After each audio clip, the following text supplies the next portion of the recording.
జాగ్రత్త, అధైర్యం చంపుతుంది, ధైర్యం జీవితాన్ని ఇస్తుంది.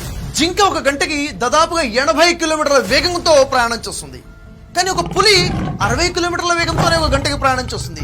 అలాంటిది ఎప్పుడైతే పులి జింకని వేటాడటం మొదలు పెడుతుందో అంత వేగంగా పరిగెత్తే జింక కూడా నెమ్మదిగా పరిగెత్తే పులికి ఆహారంగా ఎందుకు మారిపోతుంది? కారణం ఒకటి ఉంది, గమనించాలి. ఈ జింక పరిగెత్తేటప్పుడు నా వెనక వస్తున్న పులి నాకన్నా బలమైనది, నన్ను వేటాడుతుంది, నేను చనిపోతాను, నాకన్నా బలమైన పులి నన్ను వేటాడుతుంది అన్న ఒక భయం తన వేగాన్ని తగ్గే విధంగా చూస్తుంది. భయపడుతూ వెనక్కి తిరిగి చూస్తూ చూస్తూ తను చివరికి పులికి ఆహారంగా మారిపోతుంది. ఇదే జరుగుతుంది కదా ఈరోజు సమాజంలో.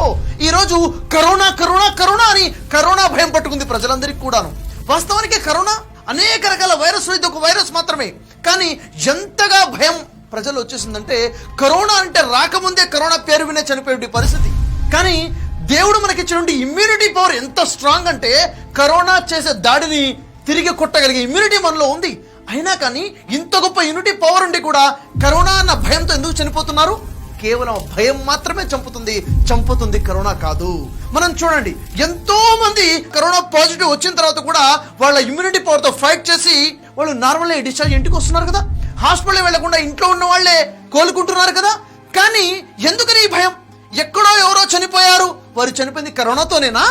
కాదు, కరోనాతో పాటు ఇంకా ఎన్నో ఆరోగ్య సమస్యలు ఉన్నాయి.